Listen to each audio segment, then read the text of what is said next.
son mot de bienvenue, le secrétaire général de la province du Logone oriental, Adam Adami Youssouf, s'est réjoui d'abord de cette première visite du ministre de l'élevage et des productions animales avec son staff technique.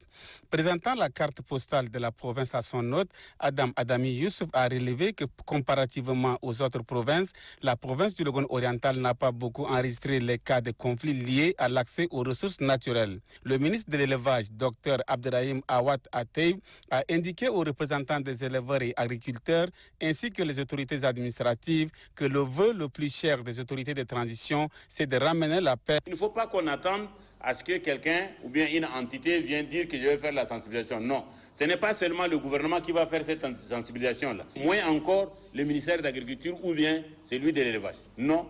Nous sommes tous concernés et donc chacun de nous va faire de ça son problème. Dr Abderrahim Awad Atteib a aussi informé les éleveurs de la campagne prochaine de vaccination des petits ruminants et des bovins.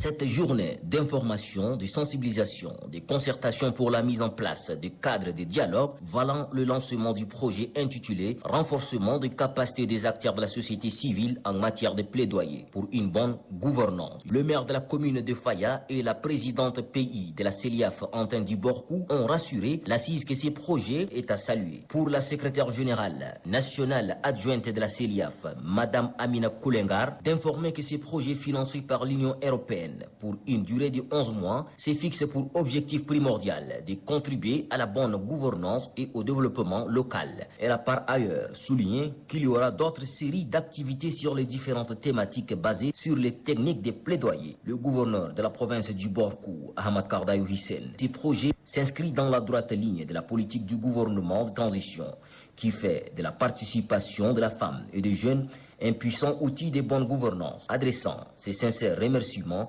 au gouvernement de transition et aux bailleurs qui est l'Union européenne pour cette initiative qui renforce l'inclusion de la femme et de la jeunesse dans les affaires publiques.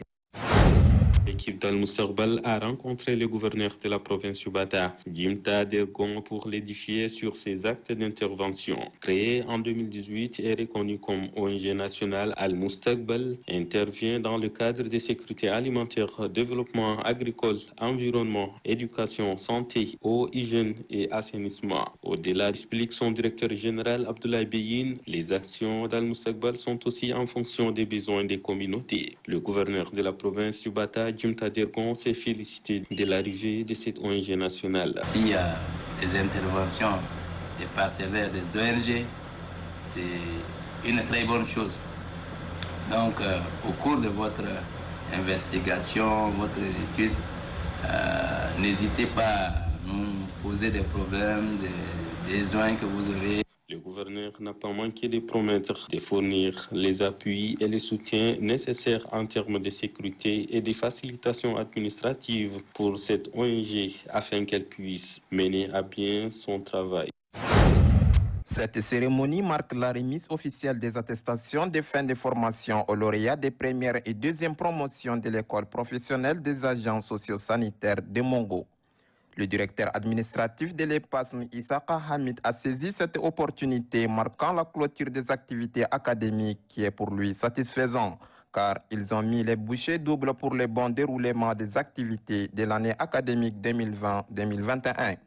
Le fondateur de l'école professionnelle des agents socio-sanitaires de Mongo, Mohamed Hissène Daga, soulignait les objectifs principaux de cette cérémonie, qui est la remise des attestations de formation aux étudiants de la première et deuxième promotion. Dr Anege Iredian d'exprimer sa reconnaissance pour cette école qui renferme plusieurs domaines. Elle encourage par la suite les étudiants d'aimer le travail bien fait et surtout respecter les codes déontologiques sanitaires.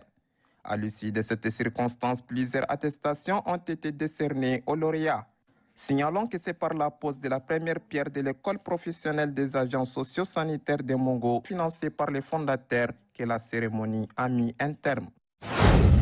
Après avoir passé quelques mois en Djamena, le sultan abbasside d'Idarwadaï, Sa Majesté Chérif Abdelhadi Mahdi, a regagné ce samedi à Béché, chef-lieu de la province du Wadaï. Il est porteur des messages de paix et du vivre ensemble. Veut le plus cher du conseil militaire de transition, à sa tête le général des corps d'armée Mohamed Idriss Déby Itno. Le sultan a été accueilli à 18 km en dehors de la ville d'Abéché par un nombre important de la population. Le sultan s'est rendu au gouvernorat pour présenter ses civilités au nouveau gouverneur de la province du Wadaï, Ahmad Dari Bazine.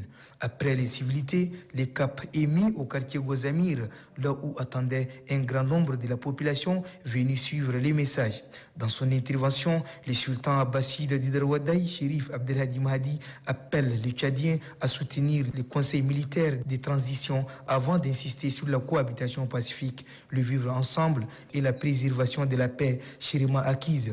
Pour lui, il est temps que la population évite la haine, de respecter les us et coutumes, de valoriser la tradition pour que les Wadaï trouvent ses lettres de noblesse. Signalons que la remise d'une attestation à un commerçant a mis terme à la cérémonie.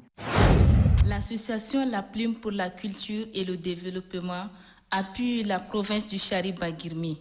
Elle octroie un centre de formation islamique, une mosquée. Par la même occasion, l'APCD soutient les ménages vulnérables avec un don constitué de vivres et non-vivres. Les autorités administratives traditionnelles, responsables et scolaires ainsi que les parents d'élèves expriment leur reconnaissance à l'APCD pour ses réalisations.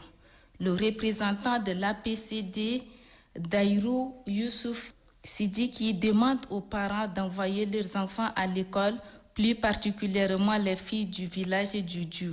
Le gouverneur de la province du Chari-Bagirmi, Ganyang Soare, interpelle les autorités administratives. Nous exprimions clairement notre gratitude à l'endroit de votre organisation qui a toujours su répondre avec élégance aux diverses sollicitations de nos populations. Le gouverneur rassure le président de l'APCD que les agents de l'État seront affectés dans ce complexe pour former les enfants et offrir des soins de qualité.